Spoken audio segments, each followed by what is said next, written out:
Afternoon, assalamu alaikum. Good afternoon, assalamu alaikum, everyone. Walaikum sir. Walaikum salam, good afternoon. Hello everyone, walaikum salam, okay. Everyone is here. धीरे धीरे Saif video of कर लो दोस्त, Saif video of कर लो. अच्छा, video on करके ही पढ़ने का इरादा है क्या आज? अच्छा है, बढ़िया ना. Today here we are here for our introductory lecture of maths ना. आज मैथ्स का इंट्रोडक्टरी लेक्चर है, तो ऑब्वियसली बात है कि मैथ्स के इंट्रोडक्टरी लेक्चर में एटलीस्ट मैथ्स के टीचर से तो आपको मुलाकात करनी चाहिए ना, कि मैथ्स का teacher. I will be your maths teacher, maths mentor denter painter and carpenter है ना, क्योंकि मैथ्स की बहुत सारी चीजें आप लोगों की कमजोर होती है. उस चार्जर अच्छा, मैथ्स की बहुत सारी चीजें आपको कमजोर होती है, और उस कमजोर का खामियाजा आपको जिंदगी भर आगे आने वाले बहुत सारी जगहों पे आप मैथ्स को बाद में रियलाइज करते हैं. Very good afternoon, very good afternoon. अब मैथ्स को जाकर एनालाइज करते हो, यार उस वक्त हमारा मैथ्स अच्छा हो गया होता तो शायद यार ये दिन नहीं देखने को मिलता.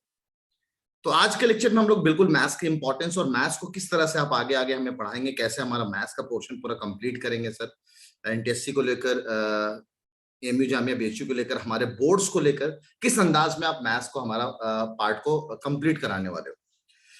उससे पहले कि मैं आपको आगे के पार्ट को लेकर चलूं, एक छोटी सी बात जो मैंने कल भी बताई थी आपको और आज भी बताने वाला हूं, कि अगर आपका मैथ्स कमजोर है, लेकिन पहली क्लास ऑब्वियस से बात है, अभी बच्चे थोड़े कम आए हुए हैं, हो सकता है वो रिकॉर्डिंग तैयार कर रहे हैं, कि क्लास की टाइमिंग आज रैंडम है ना, और इनफैक्ट रमजान से क्लासेस की टाइमिंग यही रहेगी ना, आपको बता रखा है, टाइम टेबल अपलोड कर रखा है मैंने.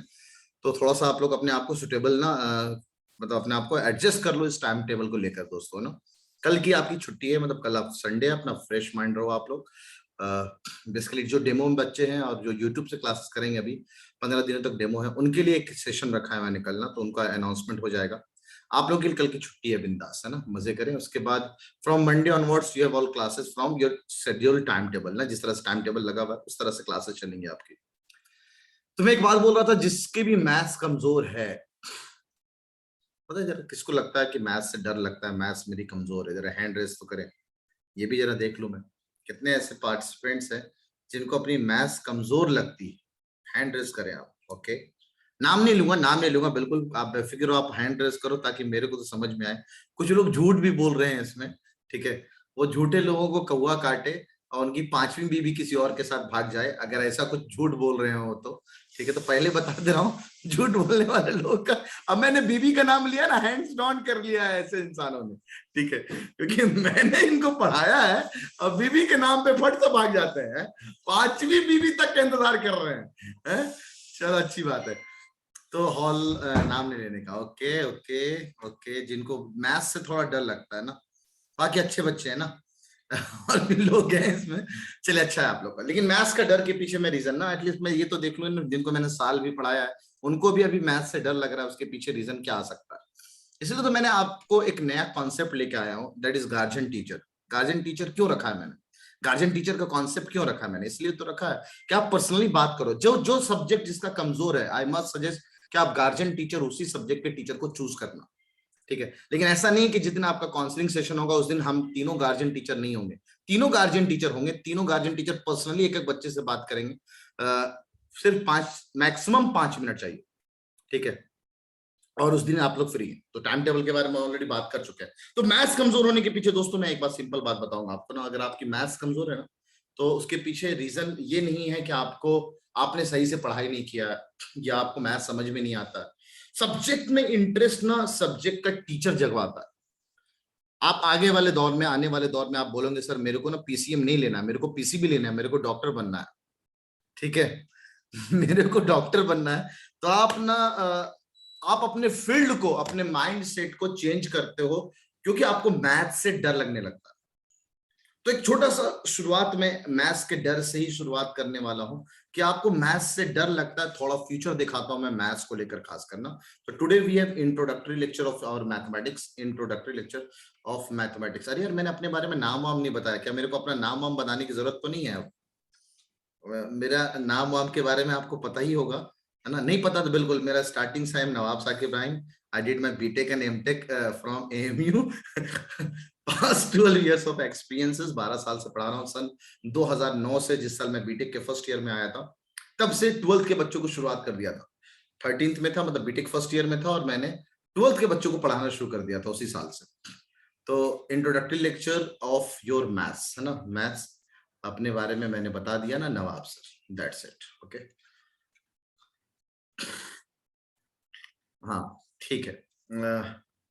चलिए, इंट्रोडक्टरी लेक्चर्स में मैं आपको बताना चाहता था मैथ्स का डर आपको कहां कहां नीचे गिरा सकता है। एक तो डे टू डे लाइफ में आपको मैथ्स बहुत जगह यूज होता है। जब आप ना आटा चावल दाल खरीदने जाते हो, दुकानदार बेवकूफ बना देता है कि भाई 4 केले का दाम इतना, तो 3 केले का दाम इतना। आप बोलते हैं हाँ ठीक है यार, बढ़िया, 3 केले ले लो, है। तो ऐसे बेवकूफी से बचने के लिए आप डे टू डे लाइफ में अपने मैथ्स को यूज करते हैं। लेकिन मैथ्स डिस्काउंट को यूज करते हैं आप अपने घर में। जब दुकानदार या आमिर निशा में शॉपिंग करने पहुंचते हैं अलीगढ़ में या और भी अपनी दुकान में, तो बोलता 20% का डिस्काउंट, फट सा कैलकुलेटर कैलकुलेट किया, बस खत्म। कैलकुलेटर चलाने की क्यों जरूरत है भाई, जब हम चीजों को और दिमाग में ही कैलकुलेट कर सकते हैं, ताकि आपका जो बजट है उसी डिस्काउंट के हिसाब से बात करो। नो, मैं बताना बेसिकली चाह रहा हूँ कि मैथ्स तो आप डे टू डे लाइफ में यूज करते ही करते हो, लेकिन मैथ्स आने वाले कॉम्पिटेटिव लाइफ में आपको कहां कहां जरूरत पड़ने वाला है मैथ्स को, ये आपको जानना जरूरी है। तो मैथ्स को जो मैं पहला अपना सोच, इनफैक्ट जब ट्रिग्नोमेट्री पढ़ाऊंगा तब भी मैं इस बात को रिवाइज कराऊंगा, और अभी भी मैं पहले ही डे में ही आपको ये बात बता देता हूं। अगर कोई बच्चा मैथ्स के डर की वजह से कि यार मैथ्स से मजा नहीं आता, मैथ्स समझ में नहीं आता है, उस डर की वजह से अगर वो पीसीबी लेना चाह रहा है, यानी मेडिकल फील्ड में ऑप्ट करना चाह रहा है, मैं आपको बता देता हूं ये आपके लाइफ का सबसे गलत डिसीजन होगा। क्यों? मैथ्स के डर की वजह से आप 11th 12th में अपना पीसीबी लोगे। जिस दिन मैंने ये बात बताई थी, पूरे इसको एलोबरेट करके मैंने समझाया, 15 मिनट लगेगा मेरे को इस बात को समझाने में। मैं और नटशेल में आपको ये बात बताऊंगा कि मैथ्स कमजोर होने की वजह से आपको क्या नुकसान होने वाला है। तो उस दिन क्या हुआ कि उस दिन ना Aman Yazdani rank 1 9th interest last year, इस बार हमारे पास युग सिंगल है, अल्हम्दुलिल्लाह रैंक 1 आई थी उसकी। पता नहीं युग के दिमाग में अभी क्या है, वैसे मेरे को जहां तक मुझे पता वो आईटी करेगा, मैथ्स फील्ड का है। अमान याजदानी को रैंक 1 उसको लेना था मेडिकल फील्ड। साल 6 महीने बर्बाद हुए सब बच्चों को कोरोना में, उसकी भी मैथ्स बहुत कमजोर हो गई। तो वो डर की वजह से वो बायो ले रहा था कि मैथ्स से पाला ना पड़े।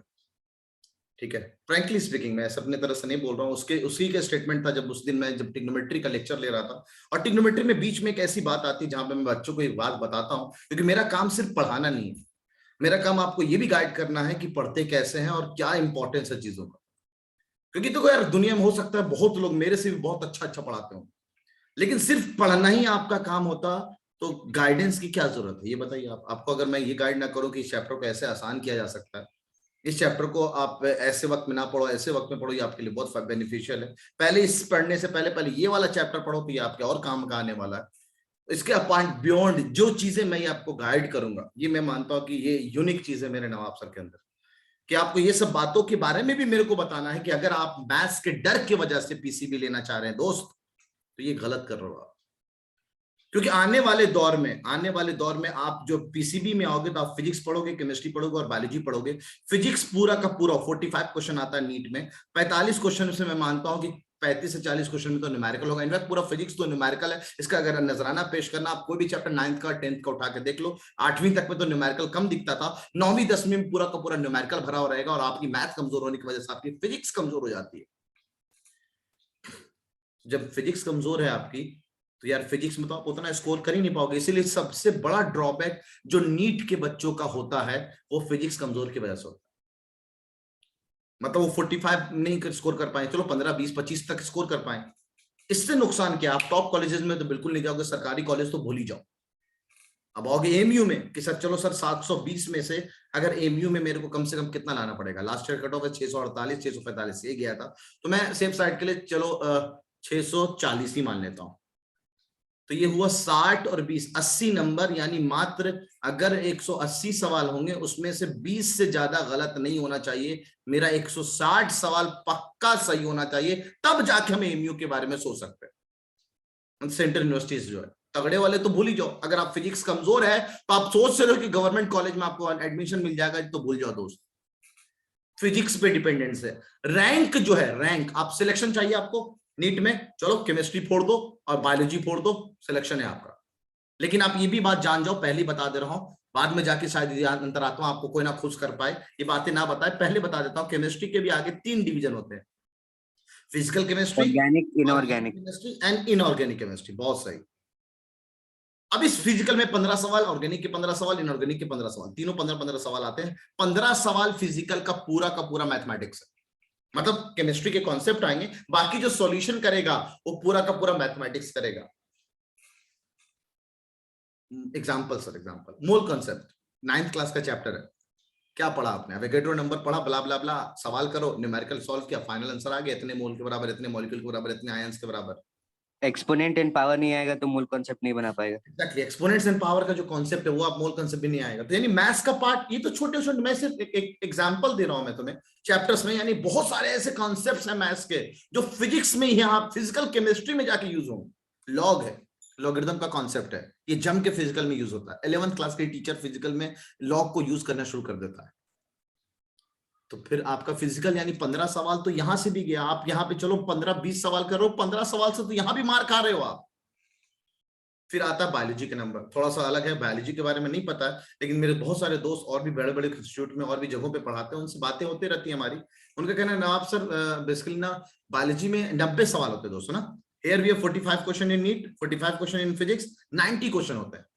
अब 90 और 45 अगर आपने बहुत शानदार कर लिया तो आपकी मैथ्स बहुत शानदार, मतलब आपके स्कोरिंग हो गया, आप सेलेक्ट है नीट में, मतलब आपका रैंक आ जाएगी अच्छी खासी, मतलब 30-35-40 हजार तक में तो आप आ जाएंगे आराम से। लेकिन सिलेक्शन जहां आप चाहते हो वो नहीं मिलेगा।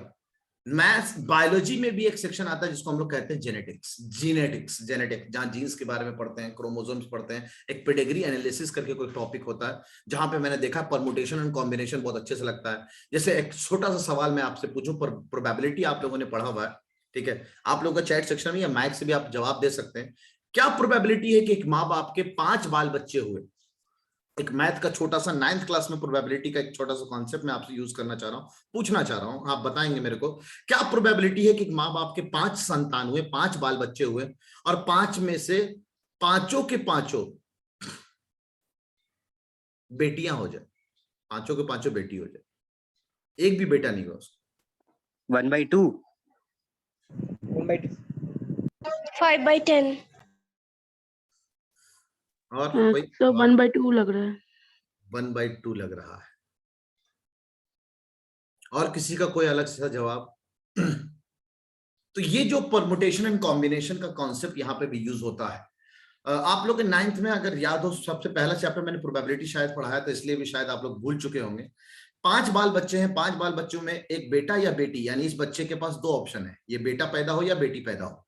इसके पास भी 2 ऑप्शन है, इसके पास भी 2 ऑप्शन है, इसके पास भी 2 ऑप्शन, इसके पास भी 2 ऑप्शन है, यानी टोटल ऑप्शन प्रोबेबिलिटी के लिए होता है फेवरेबल अपॉन टोटल। तो सर ये आपने ओलंपियाड का एक सवाल आता है ना, तो उसका लेवल का ये सवाल है, बहुत आसान है, मतलब मैथ्स के बंदों के लिए एकदम आसान चीज है, लेकिन जो बायोलॉजी वाले बंदा उसको सोचेगा यार ऐसे कैसे। ये सब चीजों की चीजें आपको बायोलॉजी में जरूरत पड़ेगी। प्रोबेबिलिटी जम के यूज होगा, परमुटेशन कॉम्बिनेशन का कॉन्सेप्ट यूज होगा, न्यूमेरिकल मेथड्स की जो चीजें हैं, इसका थिकनेस ये होगा, इसकी हाइट ये होगी, वगैरह वगैरह, वो चीजें भी आएंगी पूरा उसमें, ठीक है। तो टोटल कितनी पॉसिबिलिटीज हैं? कहते हैं टोटल 32 पॉसिबिलिटीज है, 32 केसेस बन सकते हैं। यहां बेटा हो जाए, पहला बेटा, दूसरा बेटी, तीसरा बेटा, चौथा बेटी, फिर बेटा, ऐसे ऐसे करके अगर कॉम्बिनेशन बनाओगे टोटल 32 डिफरेंट केसेस बन सकते हैं। अब उसमें से आप चाह रहे हैं कि ना यहाँ पे भी बेटा हो, बेटा को एक ही हो सकता है 2 में से, यहां भी बेटा हो, यहां भी बेटा हो, मैंने बेटी बोला था शायद ना, बेटी हो, तो सब बेटी बेटी के एक ही ऑप्शन है, 2 में से कोई एक।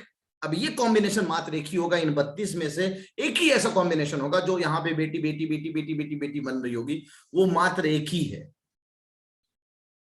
तो क्या प्रोबेबिलिटी है कि 5 बाल बच्चों में से एक पांचों के पांचों बेटियां हो, वो 1/32 है।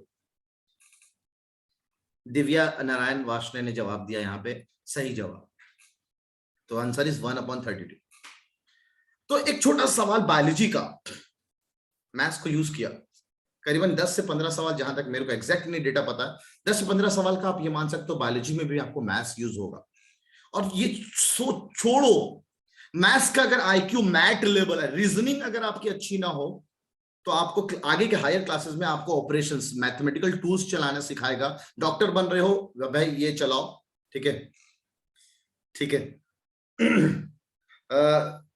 ये कराओ, वो कराओ, ये मशीन चलाओ। मशीन को मैकेनिज्म, मशीन खराब हो या मशीन को समझना है आपको, भाई एक ईसीजी मशीन है या और भी बहुत सारे मशीन है, स्टेथोस्कोप कैसे काम करता है, ये सब चीजों ने सिखाई जाती है। तो उसमें भी क्या मैथमेटिक्स नहीं यूज हो रहा? बिल्कुल मैथमेटिक्स यूज हो रहा है। इनफैक्ट बीइंग इलेक्ट्रिकल इंजीनियर, जब मैं एमटेक के सेकंड ईयर में था, हमें एक सब्जेक्ट पढ़ाया गया सिग्नल सेल सिस्टम, उसके अंदर हमें पढ़ाया गया बायोलॉजिकल सिग्नल्स के बारे में। और जब हमें बायोलॉजिकल सिग्नल्स पढ़ाया जा रहा था क्लास कब, एमटेक के सेकंड ईयर में, वहां पे मेरे को दोबारा पढ़ाया गया हार्ट के बारे में, क्योंकि हार्ट से सिग्नल्स निकलती हैं, हार्ट का ईसीजी कैसे काम करना है, हार्ट के सिग्नल्स को कैसे रिपोर्ट, ब्रेन सिग्नल्स, ब्रेन कैसे काम करता है, फिर किडनी कैसे काम करती है, क्योंकि इसके सिग्नल्स को तो यूज करके मशीन्स डेवलप किए गए हैं। तो अब मेरे को इंजीनियर था, मेरे को मशीन बनाना था, किसके लिए? डॉक्टर के लिए। तो मैं डॉक्टरों की चीजों को जानूंगा। तो डॉक्टर को जब हमें मशीन को सीखना है, तो हमारे मशीन की चीजों को वो जानेंगे ना भाई। तो मतलब अगर आप ये सोच रहे हो कि आपके आने वाले लाइफ में आपको मैथ से पाला नहीं पड़ने वाला, तो आप गलत सोच रहे हो। ये मैं कहना चाह रहा था बेसिकली। तो एक तो पीसीबी, यानी आपको सिलेक्शन केमिस्ट्री और बायो दिलवा देता है, लेकिन आपका रैंक जो बनाता है वो फिजिक्स बनाता है। आप बोलेंगे नहीं सर कोई बात नहीं, हम आगे जाके पीसीएम लेंगे, मेरी मैथ बहुत अच्छी है, हम आईआईटी करेंगे, हम आईआईटी में अपना नाम रोशन करेंगे, अम्मा अब्बा का नाम रोशन करेंगे। यहां भी फिजिक्स और केमिस्ट्री, मैथ्स तो आएगा, इनफैक्ट यहां तो और तगड़ा लेवल का फिजिक्स और केमिस्ट्री यूज होता है। यहां लेवल थोड़ा नीचे रखा जाता है, वो जानते हैं, और यहां पे जो फिजिक्स केमिस्ट्री का लेवल होता है वो थोड़ा ऊपर होता है। इसलिए मैं नहीं मानता हूं कि सेम लेवल के टीचर से आपको फिजिक्स और सेम लेवल के टीचर से आपको केमिस्ट्री नीट के लिए पढ़ाई जाए और सेम आईआईटी के लिए पढ़ाया जाए।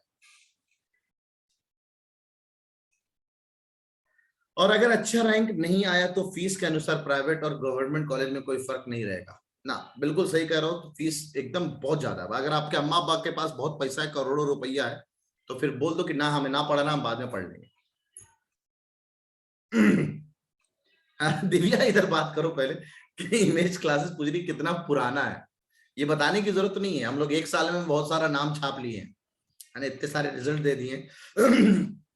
1 year of image classes, official image classes. ऐसे इमेज क्लासेस को फॉन्ड किया मेरे को 3 इयर्स हो गए, 3 साल से इमेज क्लासेस रनिंग कर रहा था, लेकिन उसको मैंने नाम नहीं दिया था, पब्लिक नहीं किया था।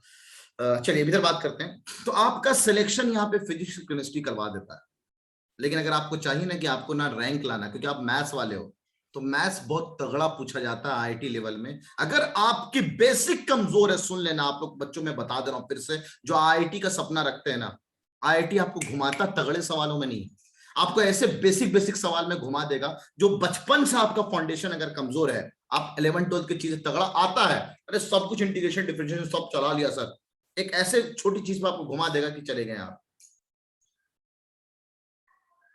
ठीक है, चलिए अच्छी बात है पीयूष। तो मैथ्स का पार्ट आपको यहां पे रैंक दिलवाता है।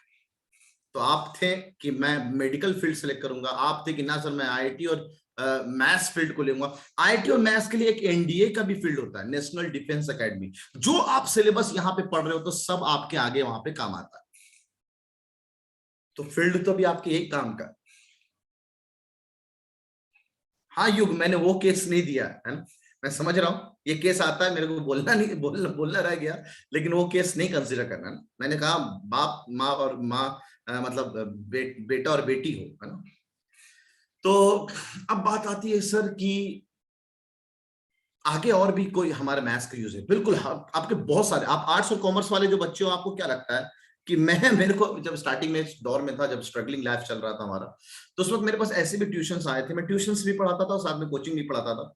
तो ऐसे ट्यूशंस भी आए थे जब मैं कॉमर्स के बच्चों को मैथ्स पढ़ाने गया था। कॉमर्स के बच्चों को इंटीग्रेशन डिफरेंशिएशन सिखाया जाता है, ये मेरे को नहीं पता क्यों सिखाया जाता है, लेकिन उनके सिलेबस में था, उनके सिलेबस में ये पार्ट था। BCom first year, BCom second year के सिलेबस में भी मैंने देखा मैथ्स का पोर्शन। मतलब आर्ट्स एंड कॉमर्स भी अगर आप आगे जाके ले रहे हैं तो आपको मैथ्स काम आने वाला है। चलो सर, एक बात अच्छी बता दिया यार, कितना बड़ी बात, फ्यूचर बता दिया हमारा। हम तो मैथ्स डर की वजह से ले रहे थे कि यार मैथ्स से पाला ना पड़ेगा, चलो बायो ले लें, चलो आर्ट्स ले लें, चलो ये ले लें। लेकिन बच्चा अपने लाइफ में एक चीज ध्यान रखना हमेशा, अगर कोई फील्ड अपने इंटरेस्ट की वजह से सिलेक्ट करो, यार इसमें मजा आता है यार, तो उसको 12 घंटे, 14 घंटे, 24 घंटे कोई टाइम बॉन्ड नहीं होगा, आप उसको करते रहो। जैसे मेरे को टीचिंग में बड़ा मजा आता है, तो मैंने 15-15 घंटे, 16-16 घंटे पढ़ाया हूं। अपार्ट फ्रॉम उसके अलावा मैं अपने वर्कलोड भी पढ़ाई को लेकर ही करता हूं। तो वर्कलोड समझ में नहीं आता मेरे को, पढ़ाना पैशन है, अच्छा लगता था स्टार्टिंग से। जब 10th क्लास में था तो अपने 9th की जूनियर्स को पढ़ाता था, 8th क्लास में था तो 7th वालों को, नहीं 9th में था तो 7th 8th वालों को पढ़ाता था।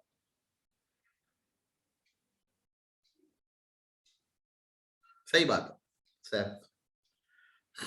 तो अब बेसिकली मेरे को बताना बस ये है कि अगर आप अपनी मैथ्स को कमजोर रखोगे तो किस किस फील्ड। अच्छा एक और बात तो बताने ही भूल गया मैं, आपको पता होगा एसएससी करके एक एग्जाम होता है, सीजीएल होता है, एसएससी सीजीएल होता है, और कौन कौन सा है, रेलवे होते हैं, और बहुत सारे ऐसे जो छोटे मोटे 12वीं के बाद जिसमें आपको जॉब लगता है, 12th के बाद आपको जिसमें जॉब लगता है, ठीक है, उन सब में 10th लेवल तक का मैथ्स, 10th लेवल तक का मैथ्स इंक्लूडेड है।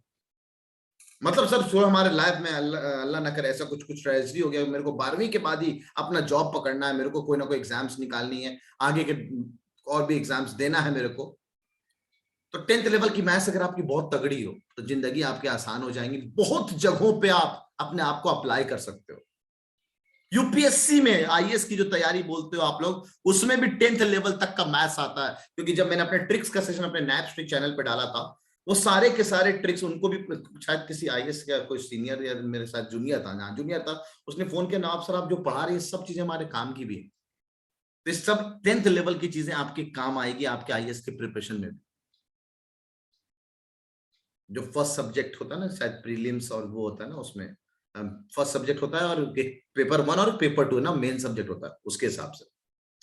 तो बहरहाल चलो सर, आपने ये बात तो अच्छी बात बता दी मेरे को कि मैथ्स को समझना इसलिए भी नहीं है, सिर्फ पढ़ना इसलिए नहीं है कि हमारे बोर्ड्स का एक सब्जेक्ट है, बोर्ड्स का एक सब्जेक्ट है, हम इसलिए भी पढ़ें कि आगे के दौर में हमारे मैथ्स कितना काम आने वाला है। मोटिव थोड़ा चेंज करो, सिर्फ एक बोर्ड्स में मार्क्स लाना इज अ नंबर, लेकिन जो यहां सीखोगे ना वो जिंदगी भर आपके काम आएगा। चलो ठीक है सर, मान गया आपकी बात। तो अब आप मैथ्स को लेकर कैसे क्या क्या बातें करोगे? तो मैथ्स को लेकर मैं अगर बातें करूं तो आपसे एक सिंपल बात ना, अगर शायद आप लोगों को याद हो, मैंने आपको एक कहानी सुनाई थी। आज नहीं, मैथ्स वाले दिन सुनाऊंगा, यानी मंडे को सुनाऊंगा, ज्यादा अच्छा रहेगा ना। एक छोटी सी कहानी सुनाई थी बच्चों को। आज मैं बात करता हूं कि आपको ना मैथ्स में कौन कौन से टॉपिक हैं, कौन कौन से चैप्टर हैं। उससे पहले मैं एक छोटा सा टेस्ट लेना चाहता हूं, क्योंकि मेरे भी बच्चे यहाँ पे हैं, हमारे आगाज फेस 2 के बच्चे हैं, और बहुत सारे बच्चे यहाँ नए भी जुड़े हमारे साथ। बस देखना चाहता हूं कि आप लोगों ने किस लेवल की तैयारी की है, आपका 9th कितना अच्छा है, उस हिसाब से फिर मेरे को लेके चलना भी है ना, मेरे को लेके चलना भी, आपको उसी हिसाब से आगे पढ़ाना है सारी चीजें। तो जरा मेरे को ये बता दो जल्दी जल्दी, देखते हैं ना, माइक ऑन रहेगा, चैट सेक्शन भी ऑन रहेगा, जिसको माइक में बोलना है, जिसको चैट में बोलना है। कुछ सर्टेन क्वेश्चन, एक छोटा सा सरप्राइज टेस्ट है, सर्टेन क्वेश्चंस बस देखते रहो, बस आपके जवाब मेरे को बताएगा कि आपने सच में 9th वाले पोर्शन को कितने अच्छे से लिया है, और अब 10th आपको किस लेवल को लेके चलना है मेरे को, है ना। तो इसलिए चलो सवाल जवाब देंगे। मेरा बहुत कॉमन सवाल है, सबसे पहला question, what is 2 + 2 divided by 2?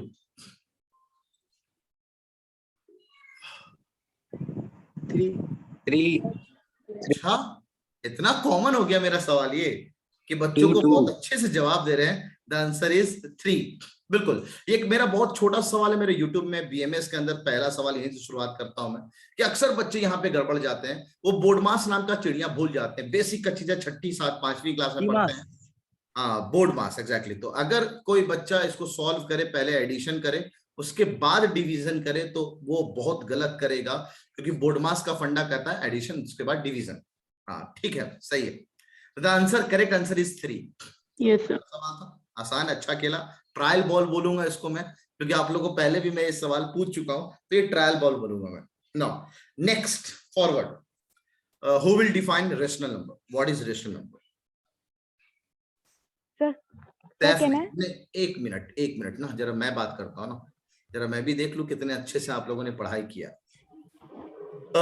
Maryam Faiyaz, Yes, sir. explain what is rational number? Sir, rational numbers are the numbers which are in the form of p upon q, where q is not equal to 0.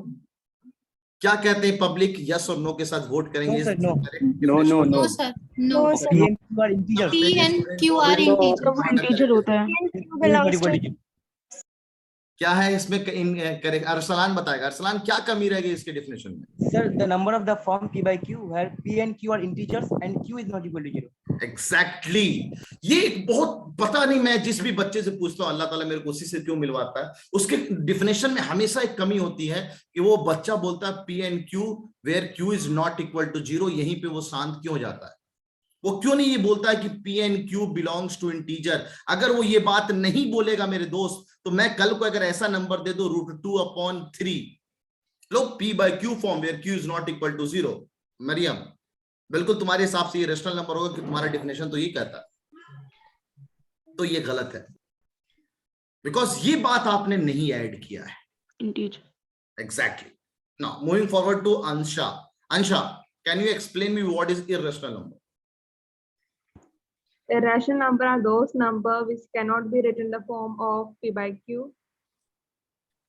कौन सा ऐसा कोई example लो मेरे को जिससे मेरे को समझ में आए कि हाँ सर ये P by Q के फॉर्म में नहीं लिखा जा सकता। Pi, √2. पाई है, √2 है।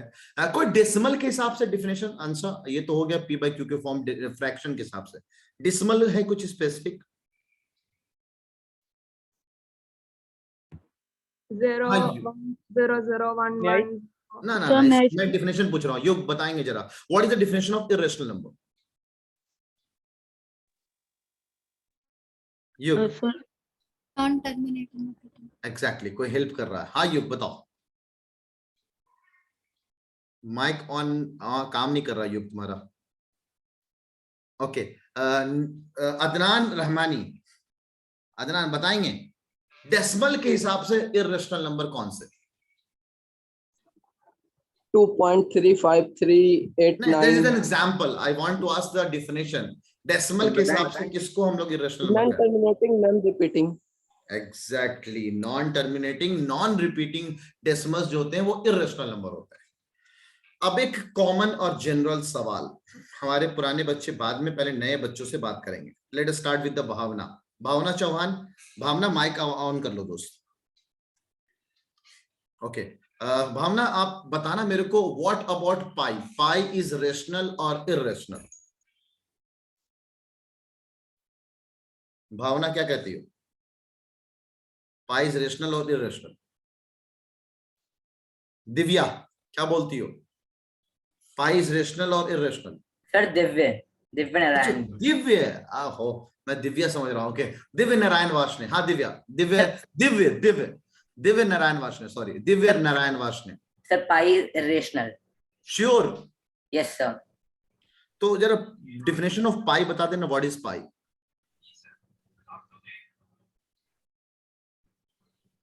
सर डेफिनेशन चलो कोई बात नहीं, पता होगा, भी आ जाएगा तुम्हारे सामने। अकमल बताना जरा दोस्त, what is the definition of pi? Akmal Khan, what is the definition of pi? Aagaz के बच्चे, this is just a revision. मेरे को ये चेक करना है सच में ये सब चीजें भूल गए हो कि नहीं तुम लोग, या याद है अभी भी? अभी समझ में आ जाएगा ना। सर मैं एक मिनट, अकमल से एक बार। अकमल जरा नए, देखो मैं आप लोग को जान रहा हूँ, आपके लेवल को, आगाज के बच्चों में आपके लेवल को जान रहा हूँ, जरा नए बच्चे जो हमसे जुड़े हैं एटलीस्ट उनके लेवल को जानूं, ताकि मैं उस लेवल का पढ़ाऊं या क्या पढ़ाऊं। लोगों का चैट सेक्शन में जवाब दिख रहा है मेरे को, बिल्कुल अच्छा लग रहा है मेरे को। किससे बात करें? MD Bin Hasan. MD Bin Hasan, what do you say, what is the definition of pi? ये आप पढ़े हैं, आप 9th में पढ़े हैं, और ये सेम चीज 10th में भी दोबारा लौट के आएगी। What is the definition of pi? No sir, नहीं पता। अच्छा, कोई बात डेफिनेशन नहीं पता। डिफिनेशन नहीं पता, लेकिन मैं जब डिफिनेशन लिखूंगा तुम बोलोगे अरे सर ये तो आता था। उदित बताओ दोस्त, उदित Agarwal. Pi is the ratio of circumference and diameter. Exactly, pi is the ratio of circumference upon And diameter. diameter of a circle. Okay, चलो नेक्स्ट क्वेश्चन है युग से। युग आ रही आवाज? माइक तुम्हारा ऑन नहीं हो रहा दोस्त, अब देखो। युग, चलो तगड़ा सवाल शायद युग से आने वाला। माइक ऑन, हाँ तुम्हारी आवाज नहीं आ रही मेरे तक। आ रही आवाज दोस्त? सर वो तो बोल ही नहीं रहा है सर। अच्छा बोल रहा है लेकिन उसका माइक ऑन नहीं है। स्पीकर या कोई चीज यूज करो योगी ना, मतलब ईयरफोन या फिर और भी कोई माइक के सोर्सेज है ना, उसको यूज करो। ठीक है, शायद तुम्हारा माइक ऑफ, मतलब माइक अच्छे से काम नहीं कर रहा है। Okay, let us take this question to another one. Ehtaram is also our पुराना स्टूडेंट। किसको देखें? एमडी साद, साद से बात करते हैं। Saad, yes sir. ये बता दोस्त, क्या तुम्हें ये बात पता होगा pi is ratio of circumference upon diameter? ये पता था आपको? यस सर, मुझे पता था ये सर। चलो अच्छी बात है। तो अब ये बताओ दोस्त, पाई रेशनल है या इरेशनल? सर पाई इरेशनल है सर। पाई इरेशनल है। और ये जो नंबर लिखा है सर्कमफ्रेंस अपॉन डायमीटर, ये रेशनल है या इरेशनल? सर ये रेशनल हो सकता है सर, लेकिन पाई के जो एग्जैक्ट वैल्यू है वो तो अगर डेसिमल में देखा जाए तो वो नॉन टर्मिनेटिंग है सर, और नॉन रिपीटिंग नॉन भी है सर। टर्मिनेटिंग, नॉन रिपीटिंग, यानी इसकी वैल्यू तो और 3.1415 आगे जाती है। ना, एंड सो ऑन, ऐसे चलता रहता है ना। Yes sir. तो अब जरा ये भी बताओ कि पाई की तो एक और भी वैल्यू है। 3.16286। पाई की एक और भी तो वैल्यू है। यस सर, 22/7 वाला। एग्जैक्टली। अब 22/7 तो पी बाई क्यू फॉर्म है, यस सर। तो और इसको तो 7 रेशनल होना चाहिए। सर, पर मेरे ख्याल से ये शायद अप्रोक्सीमेट वैल्यू है इसलिए। हाँ, ये बात एकदम सही बताए कि चलो ये सर पाई की अप्रोक्सीमेट वैल्यू है, ये एग्जैक्ट वैल्यू नहीं है। अच्छा लगा मेरे को। चलो, ये तो मैंने एग्जैक्ट वैल्यू दिया है, यहाँ पे तो मैंने इक्वल टू लिखा है, ये तो पी बाई क्यू फॉर्म है, इसको तो रेशनल होना चाहिए था। आप इरेशनल कैसे बोल रहे हैं? सर इसमें या तो सरकमफ्रेंस या डायमीटर में से कोई एक इरेशनल नंबर होगा मतलब। ओह माय गॉड, ये कहां से तुम्हें पता चला?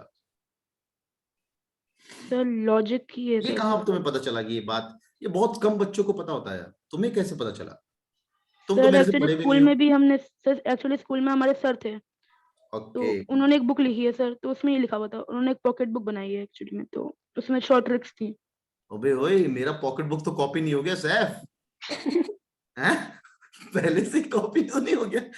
मेरी भी बहुत सारी ट्रिक्स आने वाली। भला अच्छा लगा, आपके टीचर को अप्रिशिएट अच्छा करता सर, हूँ, थैंक यू सर। उन्होंने बहुत अच्छा चीज बताया आपको। लेकिन एनसीईआरटी में कभी गौर करना आप, NCERT Yes, class 9 chapter number 1 number system chapter है ना, एक्सरसाइज 1.4 है, पेज नंबर 24 है, लेफ्ट साइड का पेज पड़ेगा।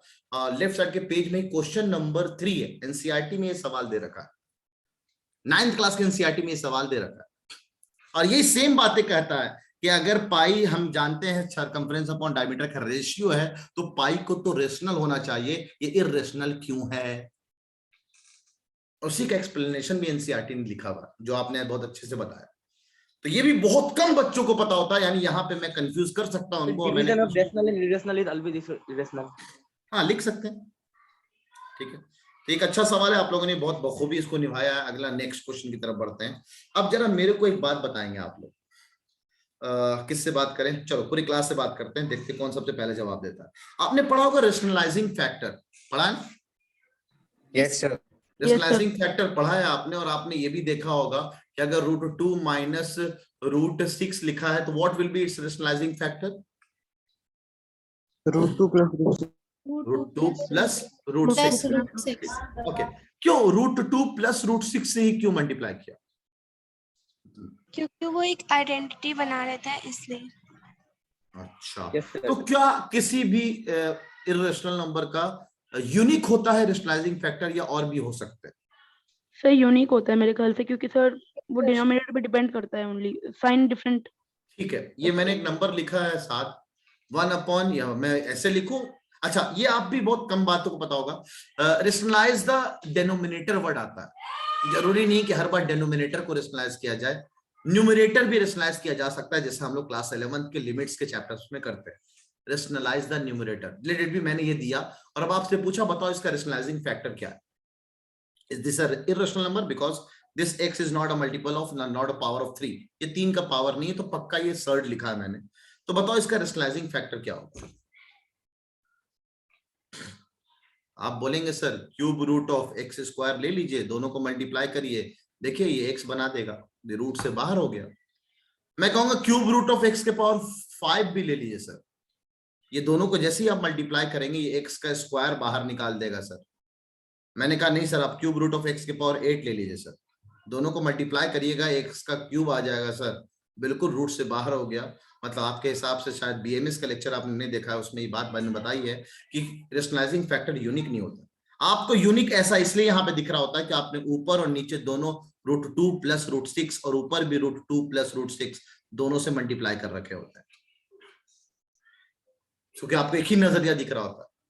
तो rationalising factor is not unique. Next आपको एक बात इसी पे ही मैं जोड़ना चाहूंगा, क्या कोई मेरे को बता सकता है सर 2 के लिए हमारे टीचर मेरे को सिखाता है लेकिन 3 के लिए नहीं सिखाता है सर? कोई बता सकता है what is the rationalising factor of this? कौन बताएगा? चैट हैंड रेज करे, क्या है इसका rationalising factor? Saif, Zishan, Umar, good. और कोई? हाँ सैफ बताओ। √2 + √6 + √8। जिशान? वही हुआ sir, I think. Okay, Roshni? Yes, sir. √2 + √6 minus √8. Udit? √2 minus √6 plus √8। और कोई इनमें से ट्राई करना चाहे? बेसिकली जो तगड़ा सवाल है वो तो मैंने दिया ही नहीं, मैं तो आपके आईक्यू को चेक कर रहा था। अगर आपने गौर से देखा होगा, ये √8 को हम लिख सकते हैं 2√2, 2√2, 2√8, है ना? ये √6 लिखा है, ये आम और आम माइनस करके √6 माइनस का 1 गया तो कितना? माइनस का √2 बचेगा। तो देखने में आपको 3 लग रहा है लेकिन देखने में सिर्फ 2 ही लिखा हुआ। क्या बोलती है पब्लिक? Yes sir. तो रेशनलाइजिंग फैक्टर जो है, अब बता दो जरा। √6 plus √6 √6 plus √2। अब मैं जो सवाल देने वाला हूं, ये पक्का है कि आप अपने लेवल में एनसीईआरटी में दूरबीन लगा के भी नहीं सीख पाएंगे, लेकिन कुछ चीजें हैं जो आपको मैंने बताया है। अब देखते हैं आपके लेवल में चीजें पता है कि नहीं। अब अगर मैं ये दूं √2, √3 और √5, अब बता दो रेशनलाइजिंग फैक्टर क्या होगा?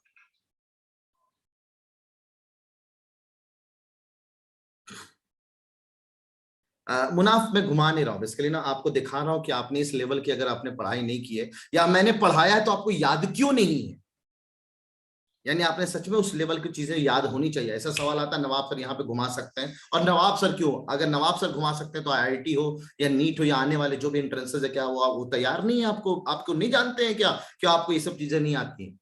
वो सब जानते हैं।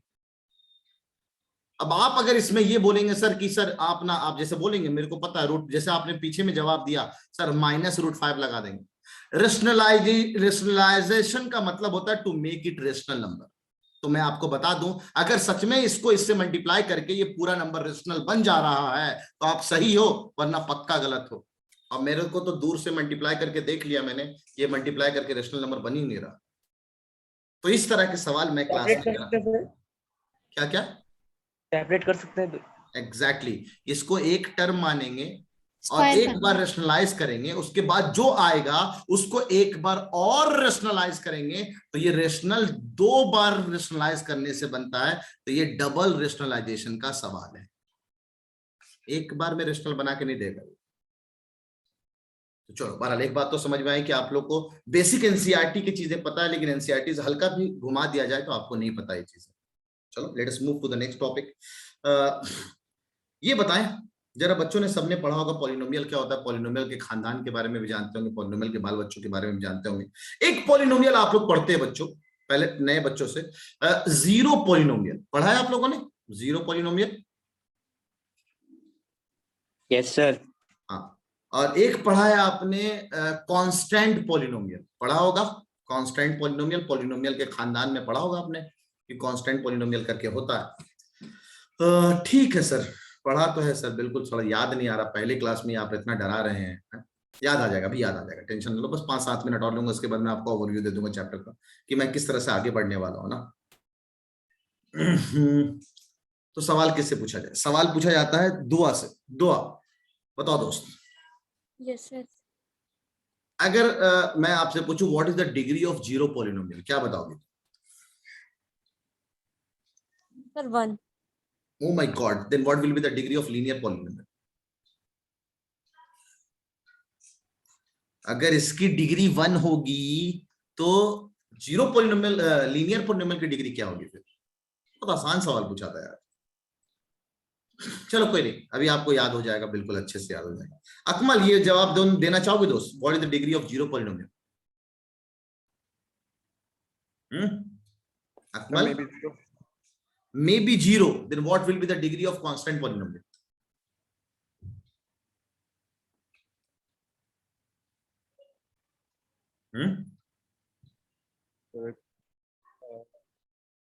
लोगों का जवाब चैट सेक्शन में दिख गया मेरे को।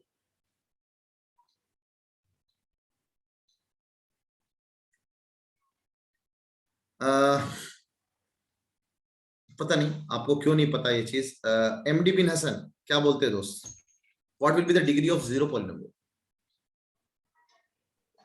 Zero. Then what will be the degree of constant polynomial?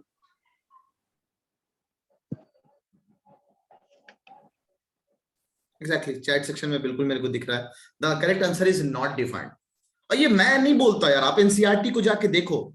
NCERT class 9th को चैप्टर नंबर 2 है, पॉलिनोमियल है, पेज नंबर 31 है। एनसीईआरटी का राइट साइड का पेज पड़ेगा ये। जब एनसीईआरटी को खोलोगे नीचे का पैराग्राफ है, नीचे के पैराग्राफ में जस्ट ऊपर के लाइन में इटैलिक में एनसीईआरटी में लिखा हुआ है the degree of zero polynomial is not defined.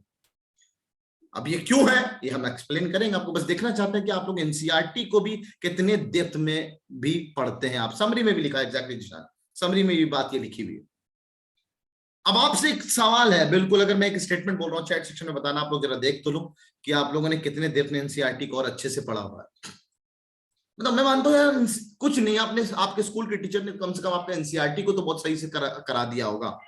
एक स्टेटमेंट बोल रहा हूँ, बताना ट्रू या फॉल्स है। The degree of constant polynomial is zero. Sir zero polynomial का डिग्री तो नॉट डिफाइंड है, कांस्टेंट पॉलिनोमियल की डिग्री जीरो है, ट्रू और false? The degree of constant polynomial is zero. True or false? False. False. मैंने False. कहा है और बाकी जो पुराने बच्चे हैं सब लोग फॉल्स कर रहे हैं। अच्छा लगा मेरे को। और कुछ नए लोगों के बारे में क्या कहते हैं? युग क्या बोलता है दोस्त? माइक ऑन कर ले जरा। जीरो लग रहा है मुझे तो। जीरो लग रहा है, ट्रू है मतलब? हाँ यस सर। अकमल क्या बोलता है दोस्त? The degree of zero polynomial is what? Sir true ही लग रहा है, लेकिन सर फॉल्स कैसे होगा? क्योंकि आपने नवाब सर से नहीं पढ़ाई किया दोस्त। एनसीईआरटी अगर तुम्हारे सामने रखा हो, सर जीरो डिग्री वाला हमेशा 1 ही होगा ना सर? हाँ साथ degree of constant polynomial is zero is a false statement. Yes sir. NCERT तुम्हारे सामने होगा, एनसीईआरटी को पलटना। NCERT chapter number 2 class 9th polynomial chapter है, खोलो पेज नंबर 30 है, पेज नंबर 30 है, लेफ्ट साइड का पेज, लेफ्ट साइड का पेज है, नीचे जाना, बोल्ड में लिखा हुआ है, क्या लिखा हुआ है? The degree of non zero constant polynomial is zero. Non zero constant polynomial की डिग्री जीरो होती है, because zero is also constant. Zero को छोड़ दो, बिकॉज जीरो की डिग्री नॉट डिफाइंड है। जीरो को छोड़कर अब जितनी भी चीजें लिखी हुई हैं, अगर उसको कंसिडर किया जाए तो उसकी डिग्री जीरो होती है। और अगर ट्रू फॉल्स की बात अगर आपको पता हो, ट्रू फॉल्स का मतलब एक भी जगह वो स्टेटमेंट गलत तो गलत, गलत तो गलत, ये है आपका मामला। चलो सर, अच्छा लगा मेरे को, एटलीस्ट आप एनसीईआरटी को इतने डेप्थ में जानते हो। मैं जानता हूँ 12 सालों से ये देख रहा हूँ। एनसीईआरटी के पेज नंबर गिनवा देता हूं मैं, अपने बूस्टर का हेल्प मिला। मैंने जब 7 सालों में अपनी जो किताब लिखी एमयू बूस्टर, उसमें मैं एनसीईआरटी का पेज नंबर मेंशन करता हूं कि किस पेज से पूछा गया। तो ये सब चीजें मेरे को और अच्छे से डेप्थ मिला, और मैं चाहूंगा बिल्कुल कि आप एनसीईआरटी को इस डेप्थ से पढ़ो। टाइम देख रहा हूं मैं काफी हो रहा है। लेट मी बस 2-3 सवाल मेरे को खाली बता दो। वैसे ये सवाल मैंने बहुत लोगों से इंटरव्यू में भी पूछा था, और भी बहुत सारे सवाल है यार मेरे पास जो मैं बच्चों से पूछता हूँ। एक सवाल बस बताएंगे इसका आंसर क्या आएगा। ऐसा सवाल मैं इसलिए पूछ रहा हूं क्योंकि मेरे को जानना है आप लोगों से कोई चीज। नन ऑफ 6 क्या बोलते हैं? ऑप्शन ए 6 होगा। Minus sir. Option D none. None of the. Option ये तो इमेजिनरी नंबर है सर, इमेजिनरी नंबर है। कितने लोग कहते हैं कि आंसर ए है? कितने लोग कहते हैं आंसर ए है? 1 2 2 1, इतना एक भी नहीं, हैंड भी डाउन कर लिया भाई। क्यों? आंसर को एक भी नहीं कर रहा है। अब ये मेरे स्टूडेंट्स को तो मैंने कॉन्सेप्ट पढ़ाया है, क्लास 11 का कॉन्सेप्ट है, इमेजिनरी नंबर का कॉन्सेप्ट है। आप बचपन में पढ़ते हो root A into root B, root A into root B is equal to root A B. अगर वो कॉन्सेप्ट यहाँ पे चला दिया, बिल्कुल रूट 36 आएगा, 36 का आंसर 6 दिखेगा आपको, तो ये तो दिखेगा लेकिन ये आंसर नहीं है इसका, इसका आंसर -6 है। अब ये ऐसा इसलिए मैं जानना चाह रहा था कि कितने लोग हैं जो क्लास 11 का कम से कम कॉम्प्लेक्स नंबर के बारे में जानते हैं। तो एक आयोटा का कॉन्सेप्ट आता है, आयोटा का कॉन्सेप्ट मैं सिखाता हूँ क्लास 10th में। चलो उसकी तरफ जाते हैं। और भी 1-2 सवाल, कम से कम 10 तो हो जाए सर। देख तो 10 लोग 10 सवालों में आपका लेवल तो मेरे को पता चल जाएगा। थोड़ा बहुत ज्योमेट्री का भी सवाल हो जाना चाहिए सर ना। जरा बताना मेरे को कि पुराने बच्चे शांत, नए बच्चे, ये 2 लाइन है जो इस तरह से पास कर रहा है, ऑब्वियस बात पैरेलल तो दिख नहीं रहा है, और एक लाइन मैंने इन दोनों को कट करते हुए बना दिया। तो जरा चैट सेक्शन में बताएंगे आप लोग कि कितने लोग कहते हैं कि ये ट्रांसवर्सल है। Yes, is this a transversal, yes और नो? No, sir. इसको ट्रांसवर्सल बोलेंगे No, sir. बच्चों? No sir. ठीक है। Yes, sir. तो जितने भी नए बच्चे हैं सब लोगों का जवाब यही आया है कि वो इसको ट्रांसवर्सल नहीं बोल रहे हैं। तो ऑब्वियस सी बात है, फिर इसको अल्टरनेट एंगल भी नहीं बोलेंगे, हैं बच्चों?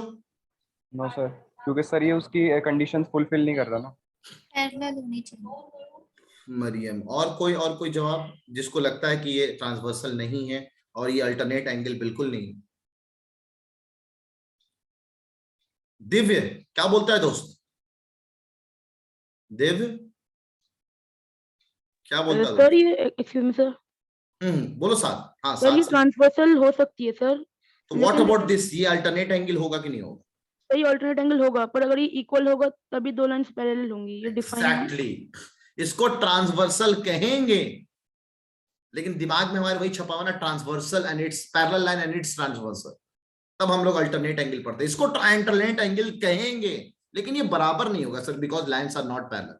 अगर लाइन पैरेलल हो तो अल्टरनेट एंगल बराबर करस्पॉन्डिंग एंगल बराबर इंटीरियर एंगल का सम 180, ये पैरेलल लाइन के केस में होता है, लेकिन इसको ट्रांसवर्सल कहते हैं मेरे दोस्त, तो पता होना चाहिए। एक और ज्योमेट्री का लास्ट क्वेश्चन ना, ज्योमेट्री भी अपने में बहुत मायने रखता है।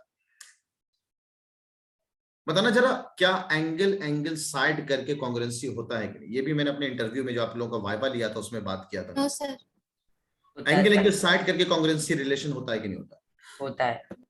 एग्जैक्टली, बिल्कुल होता है सर, वही तो है ऐसे, नहीं ये ऐसे एंगल साइड, एंगल जो चलाते हो उसी का कोरोलरी है एंगल साइड। ये एनसीईआरटी में भी गिवन है। एनसीईआरटी में कोरोलरी में राइट साइड के पेज में एनसीईआरटी में चैप्टर नंबर 7 में ट्रायंगल्स के अंदर ये बात मेंशन है कि एंगल साइड करके भी क्राइटेरिया होता है, बिकॉज जहां पे 2 एंगल बराबर, तीसरा एंगल अपने आप बराबर, तो ये तीसरा एंगल को एडजस्ट कर रहा होता है, तो ये भी क्राइटेरिया चला सकते हैं। चलो ठीक है सर, मैंने जान गया आप लोग का ना। नए वाले बच्चे तो थोड़े से भी कमजोर चल रहे हैं, अभी टक्कर के आ जाओगे। क्यों टक्कर के आ जाओगे? अच्छा, मेरे पास तकरीबन 20-25 सवाल होता है और 1.5 घंटे का मैं इंट्रोडक्टरी लेक्चर लेता हूँ। टाइम को कम रखते हुए बहरहाल मेरे को बच्चों को मैंने पढ़ाया है, तो मैं जानता हूँ कि बच्चे कितने शार्प मिले हैं मेरे को। बस मेरे को और शार्प करना है आप लोगों को दोस्त मैथ्स को लेकर, क्योंकि मैथ्स के ऐसी बहुत सारी बेसिक की चीजें जो 9th क्लास में आपने अपने मैथ्स के पार्ट को कमजोर किया हुआ है। तो चलो let us move to the chapters वाला पोर्शन की। चैप्टर सबके पास अपना टर्म 1 टर्म 2 के सिलेबस होंगे, सबके हिसाब से अलग अलग होंगे कि सर मेरे को मेरे एग्जाम स्कूल में ये शुरू कराया जा रहा है, मेरे स्कूल में ये शुरू कराया जा रहा है। सर मेरे स्कूल के हिसाब से चलिए, अगर मैं सबको फुलफिल करने लगूंगा तो मैं किसी को फुलफिल नहीं कर पाऊंगा। तो हम एक सर्टेन सीक्वेंस में चलेंगे और वो सीक्वेंस को आपको ब्रेक नहीं करना, उस सीक्वेंस को एकदम चलते रहना है ताकि आप लोगों को भी मजा आए। और आपका ऑब्वियस बात कोशिश ये रहेगी, टर्म का आपका डेट आ गया हमारे पास, टर्म 1 का जो आपका सीबीएसई ने अभी रिलीज नहीं किया, मेरे पास डेट है वो सितंबर के मिड से आपका टर्म शुरू होगा। टर्म 1 से पहले तो हम लोग ऑलमोस्ट 80-90% सिलेबस फिनिश कर चुके हो, तो टर्म 1 टर्म 2 अब हमारे लिए कुछ नहीं है। रिटन जी बताइए सर, एमसीक्यू में होगा या फिर रिटन? हालात अगर सही रहे, सब स्कूल्स खुल गए, तो ऑब्वियस बात रिटन एग्जाम्स होंगे, ठीक है। और एमसीक्यू का कॉन्सेप्ट, यस ये तो मैंने बताना ही भूल गया आपको, एमसीक्यू का जो कॉन्सेप्ट है ये अब आपके एनसीईआरटी में इंट्रोड्यूस है, मतलब आपके सीबीएसई में करिकुलर में एमयू में भी इंट्रोड्यूस है और आपके सीबीएसई में भी एमसीक्यू क्वेश्चन आया करेंगे। मतलब आपको ये टिक वाला जो आप कर रहे हो ये आपके बोर्ड्स का भी पार्ट बन गया, कंपटीशन और बोर्ड्स एक जैसा एक जगह आ गया। तो सर अब आप जरा जल्दी से, लेट मत करिए, 15 मिनट बचा हुआ है, अरे 10-15 मिनट बचा हुआ है बस, जल्दी से मेरे को चैप्टर्स को ओवरव्यू दीजिए कि आप जो मैथ्स पढ़ाते हो किस अंदाज में पढ़ाते हो। मेरा जो मैथ्स पढ़ाने का तरीका है दोस्तों ना, चैप्टर्स वो मैं मर्ज करके पढ़ाता हूं। मैं चैप्टर्स को ना, मैथ्स चैप्टर्स की अगर हम बात करें तो चैप्टर्स ना मर्ज इन द सेंस कैसे सर, मैं थोड़ा सा ना 9-10 को एक साथ लेके चलता हूं मैं। बाकी हो सकता है साइंस में आपको सेपरेट सेपरेट चैप्टर सर पढ़ाएं, उसके कनेक्शंस हो वो एक साथ दिखाएं। मैं मैथ्स को ना इस अंदाज में पढ़ाता हूं। ये मैथ्स का पोर्शन को मैं लिख दे रहा हूं और इसी सीक्वेंस में नहीं, थोड़ा सा सीक्वेंस में ब्रेक करूंगा। 2 चैप्टर ऐसे हैं मैथ्स में जो कि इंडिपेंडेंट आते हैं 10th क्लास में, जिसका लेना देना कोई सा भी पीछे के 8, 9, 10 से नहीं होता। तो मैं चाह रहा था कि पहले उनमें से एक जो आसान वाला है उससे शुरुआत करूं, that is AP, arithmetic progression NCERT class 10 chapter number 5, और इसी का कंटिन्यूएशन क्लास 11th में भी है। तो मैं तो पूरी चीजों को टच करूंगा, 11th नहीं पढ़ाऊंगा, 11th की कुछ चीजों को टच करूंगा जो कि एनटीएससी में लेवल के पूछे जाते हैं, एमयू में, जामिया में उस लेवल की चीजें पूछी गई हैं। 10th की नहीं है वो चीजें, वो 11th की भी चीजें हैं, वो सब कनेक्टेड मैं हर चैप्टर में पढ़ाऊंगा। और जो आउट ऑफ सिलेबस यानी 10th के बोर्ड्स में नहीं है, मेरा एक सिंबल रहेगा बच्चों ना, अगर मैं कभी भूल जाऊं लिखना तो आप अपने तरफ से उस टॉपिक को अगर पढ़ रहे होंगे, जैसे लॉगरिथम, मैं एपी के अंदर आपको लॉग पढ़ाऊंगा, लॉगरिथम पढ़ाऊंगा, और लॉग से एमयू में 2016 में सवाल आया हुआ, और लॉग को आपको आगे भी जरूरत पड़ने वाला है, तो लॉगरिथम में मैं यहीं पे पढ़ा देता हूं आप लोग को। तो मैं उस वक्त ये सिंबल लगाऊंगा, this symbol is for out of syllabus. मतलब आप अगर बोर्ड्स के लिए, अपने बोर्ड्स के लिए रिवाइज कर रहे हो तो उसको रिवाइज मत करना इस चीज को, ये सिर्फ कंपटीशन के हिसाब से या आगे आने वाले दौर में आपके काम आने वाला है, इस हिसाब से मैं आपको पढ़ाऊंगा। चलो ठीक है सर, चैप्टर्स का नाम जरा सुनो, मैं ओवरव्यू दे रहा हूं, उसी हिसाब से फिर मैं आपको बता दूंगा कि मैं पहला कौन, दूसरा कौन, तीसरा कौन। कोशिश करूंगा इसी सीक्वेंस में मैं आगे बढ़ने का, क्योंकि अगर सीक्वेंस को ब्रेक करते हैं तो कुछ आगे के चैप्टर्स कमजोर हो जाते हैं। जैसे शुरुआत मेरे को करना चाहिए था आपको बेसिक मैथमेटिक्स से, बेसिक मैथमेटिक्स से शुरुआत करनी चाहिए। ये कैसी मैथ होती है सर, ये पूरी मैथ्स मेरी ऑलरेडी यूट्यूब पे पूरा लेक्चर अवेलेबल है, इसका एक कंप्लीट बीएमएस के नाम से एक पूरी प्लेलिस्ट लगी हुई है। लेकिन इसका ये मतलब नहीं कि सारे के सारे लेक्चर आप वहां पे जाके देखो। अगर आपने देख लिया तो आपके लिए ऑब्वियस सी बात है, आपको मैथ को सीखने में, बेसिक को सीखने में मजा आएगा, बिल्कुल मजा आएगा। अब इसके अंदर मैंने बहुत सारे टॉपिक्स कौन करता हूँ, क्लास 8 का, क्लास 6 का बोर्ड मास से शुरू करता हूँ। बोर्ड मास है, सिंबल्स है, इसी के अंदर एक टॉपिक में पढ़ाता हूँ इन लोगों को, मॉडुलस। लेकिन इसका ये मतलब नहीं कि मैं आपको मॉडुलस नहीं पढ़ाऊंगा। हाँ, बोर्ड मास अब पढ़ाने की जरूरत नहीं मेरे को, लेकिन किसी को भी अपनी मैथ्स को थोड़ा सा इंप्रूव करना है तो अपने वेकेशंस में ना आप बीएमएस की चीजों को पढ़ना, क्योंकि बीएमएस का जो भी टॉपिक मेरे को जरूरत पड़ेगा, जैसे मेरे को ना मेंसुरेशन में परसेंटेज की जरूरत पड़ेगी, मेंसुरेशन में मेरे को परसेंटेज की जरूरत पड़ेगी, तो मैं पहले परसेंटेज पढ़ा दूंगा, उसके बाद मेंसुरेशन में आऊंगा। तो ये लेक्चर्स अगर आपने पहले से देखा है तो वेल एंड गुड, वरना परसेंटेज को मैंने सिखाया, ज्यादा टाइम नहीं लगेगा, चीजों को रिवाइज कराना, उसके बाद ही मैं आऊंगा मेंसुरेशन के टॉपिक में। तो जो जो कनेक्टेड बेसिक के चैप्टर्स हैं वो मैं पढ़ाऊंगा यहाँ पे, लेकिन कुछ कुछ एडिशनल्स हैं, जैसे ये आउट ऑफ सिलेबस क्लास 11 का मॉडुलस का कॉन्सेप्ट मैं यूज करता हूं तो आपको पढ़ाऊंगा, ठीक है, मॉडुलस की चीजें। तो बीएमएस के बहुत सारे लेक्चर्स यहाँ पे कवर होंगे। तो बेसिक मैथमेटिक्स सीरीज अगर आप देख सकते हैं तो वेल एंड गुड, नहीं देखना कोई फर्क नहीं पड़ता, मैं यहाँ पे पढ़ाऊंगा, उसकी डीपीटीज भी होंगी यहाँ पे, उससे हटके डीपीटी होंगी जो वहां हुई है, क्योंकि मैंने बच्चों से ऑलरेडी वो सब डीपीटीज पहले 9th क्लास में करवा लिया है। तो बेसिक मैथमेटिक्स से शुरू करना है, जहां पे ऑब्वियस सी बात है क्लास 6 से लेकर क्लास 8 तक की जो जो चीजें हैं आपको आनी चाहिए, स्क्वायर एंड स्क्वायर निकालना, क्यूब एंड क्यूब रूट निकालना, और कौन कौन सा divisibility test and cyclicity table, ये सब 8th क्लास की चीजें हैं। ये सब आपको पहले से आ जाए तो मेरे लिए थोड़ा आसान हो जाएगा, और कुछ नहीं है ना। अब बेसिक मैथमेटिक्स के अंदर जो चीजें हैं वो आता है, इसी के अंदर मैं बता देता हूँ, वैसे ये सबसे इंपॉर्टेंट पार्ट है ये, exponents and powers, exponents and powers, rationalisation का कॉन्सेप्ट, यानी सर्ट्स और इंडाइसेस पहले ले लें हम लोग, सर्ट्स और इंडाइसेस, और इसी के एक पार्ट आता है रेशनलाइजेशन। ये 3 टॉपिक आपके एनसीईआरटी के चैप्टर नंबर 1 में ही इंक्लूड किया गया है। एक्सपोनेंट्स एंड पावर तो क्लास 8th का है, आपने 8th में चैप्टर नंबर 12 पढ़ा है एक्सपोनेंट्स एंड पावर के नाम पे। मैं पढ़ाऊंगा इस टॉपिक को, मैं पढ़ाऊंगा क्योंकि मेरे को अब आपको डेप्थ लेवल, वहां पे तो मैंने इंट्रोडक्टरी पार्ट थोड़ा सा एडवांस की चीजें उसमें बताई हैं, लेकिन मेरे को यहाँ पे पढ़ाना इसलिए जरूरी है क्योंकि आपका मैथ्स को और अच्छे से कर पाए। तो सबसे पहले हम लोग शुरुआत करेंगे किसे, ऑब्वियस बात, मैंने एपी अभी नंबरिंग लिख देता हूं मैं, तो बेसिक मैथमेटिक्स है। बेसिक मैथमेटिक्स के बाद आता है आपका नंबर सिस्टम। अब इस नंबर सिस्टम के अंदर आपको, नंबर सिस्टम के अंदर रियल नंबर का ज्ञान होना जरूरी है। नंबरों का बाप है रियल नंबर, लेकिन रियल नंबर से शुरुआत नहीं करता हूं मैं शुरुआत करता हूं कॉम्प्लेक्स नंबर से। एक नजराना भी पेश किया √-4 और √-9 वाला एग्जांपल। तो कॉम्प्लेक्स नंबर पढ़ेंगे, रियल नंबर पढ़ेंगे, उसके बाद जो 9th क्लास का नंबर सिस्टम है वो पढ़ेंगे, और 10th क्लास को कनेक्ट करते हुए एनसीईआरटी का चैप्टर नंबर 1 9th क्लास और एनसीईआरटी का चैप्टर नंबर 1 10th क्लास, ये हम लोग फिनिश करेंगे, क्योंकि ये वाला पोर्शन भी लेके चलेंगे हम लोग। तो एपी के बाद, अर्थमेटिक प्रोग्रेशन के बाद, I will start from your very basic maths से ही हम लोग शुरू करेंगे, ठीक है। जितने दिन एपी चलेगा, बहुत अच्छी बात है ना। चैट सेक्शन में पता नहीं कोई दिक्कत आ गई, चैट सेक्शन मेरे को दिख नहीं रहा बच्चों ना, तो किसी को दिक्कत हो बिंदास माइक ऑन करके बोल देना, ठीक है। तो नंबर सिस्टम के बाद एनसीईआरटी के हिसाब से हमारे पास आता है पॉलिनोमियल चैप्टर। तो अब मैं आपको लेके चलूंगा पॉलिनोमियल वाले चैप्टर में, पॉलिनोमियल्स। अब ये पॉलिनोमियल्स ऐसा है कि क्लास 9th में इसका बेसिक है, चैप्टर नंबर 2 9th क्लास में, और 10th क्लास में इसका कंटिन्यूएशन है चैप्टर नंबर 2 में। तो मैं पॉलिनोमियल ऐसे नहीं पढ़ाऊंगा 9th का पहले पढ़ लेते हैं, मेरे हिसाब से एक मिक्स टॉपिक होगा कि कब कुछ 9th की चीज होंगी, कुछ 10th की चीज होंगी, उस तरह से मैं पूरा पॉलिनोमियल फिनिश कर दूंगा आपको 9th एंड 10th। उसके बाद एनसीईआरटी के हिसाब से आता है कोऑर्डिनेट ज्योमेट्री, थोड़ा सा ग्राफ को प्लॉट करने के लिए सिखाया जाता है, कोऑर्डिनेट ज्योमेट्री। तो मैं आपको यहां पे लेके चलूंगा कोऑर्डिनेट ज्योमेट्री की तरफ। लेकिन कोऑर्डिनेट ज्योमेट्री में ना आप इतना तो जानते होंगे ना यार, क्या पॉइंट्स प्लॉट करना वगैरह जानते हैं कि नहीं जानते आप लोग? यस सर, जानते हैं। पॉइंट्स प्लॉट करना, Yes, लोकेशन sir. करना, ये सब आता है ना आप लोग को। तो यार कोऑर्डिनेट ज्योमेट्री से हम अपना ब्रेक क्यों करें चीजों को? कोऑर्डिनेट ज्योमेट्री मत लो आप, इसलिए ना लो। अच्छा, एक बार फिर से मैं बोल रहा हूँ, 9th में बच्चे जो आप मेरे से पढ़ के आए हो, अगर 9th में ना भी सीरियसली पढ़े हो ना, आपको 10वीं क्लास में नवाब सर 9th और 10th पूरा सीरियसली फिर से होकर पढ़ाता है, क्योंकि मैं मानता हूं कि एक बार रिवीजन हुआ, इस बार और अच्छे से रिवीजन हो जाए।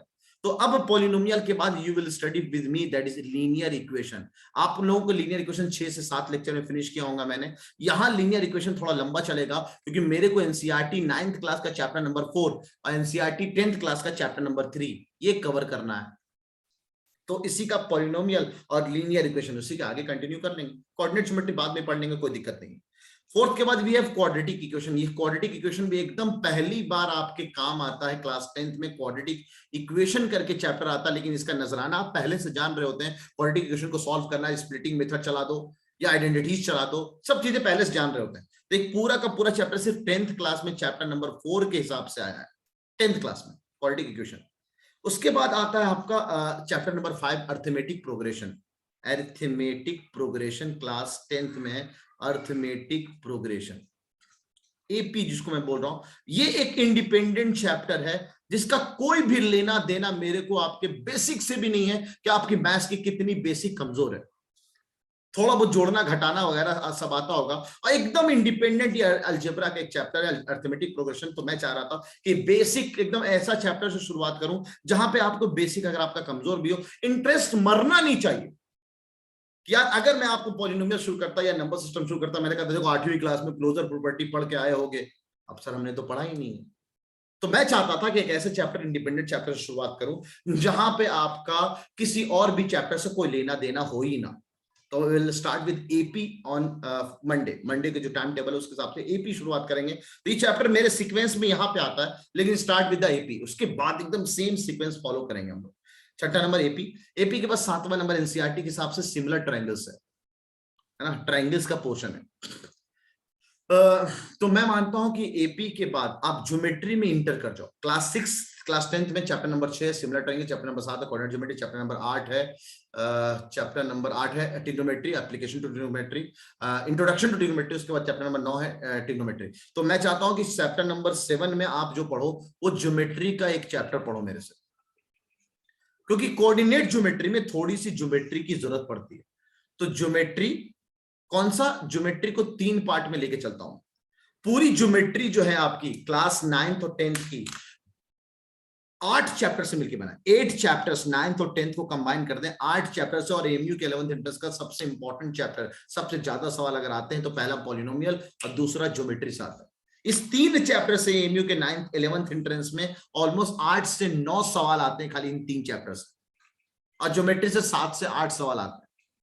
अब इस ज्योमेट्री में भी मैं ज्योमेट्री के पार्ट लिख देता हूं आपको। इस ज्योमेट्री के अंदर 8 चैप्टर कौन कौन से हैं, और ज्योमेट्री 1 में आप क्या क्या काउंट करते हो और किस अंदाज में अलग ज्योमेट्री के चैप्टर्स को काउंट करवाता हूं। क्लास 9 में आपका चैप्टर शुरू होता है introduction to Euclid geometry, then chapter number 6 lines and angles, chapter number 7 triangles जो कि कॉन्ग्रुएंट ट्रायंगल पे बेस्ड है, chapter number 8 quadrilaterals, chapter number 9 area related to parallelograms and triangles, chapter number 10 है आपका सर्कल्स। 9th क्लास में भी circle chapter number 10 है, 10th class में भी सर्कल चैप्टर नंबर 10 है, ज्योमेट्री वाला सर्कल, मेंसुरेशन वाला नहीं। और 10th क्लास में 2 चैप्टर है, 6 चैप्टर 5वां से लेकर 10वां तक कंप्लीट ज्योमेट्री है। और 10th क्लास में चैप्टर नंबर 6 ट्रायंगल्स फिर से नाम से आता है, लेकिन उसके अंदर सिमिलर ट्रायंगल पढ़ते हैं, तो सिमिलर ट्रायंगल।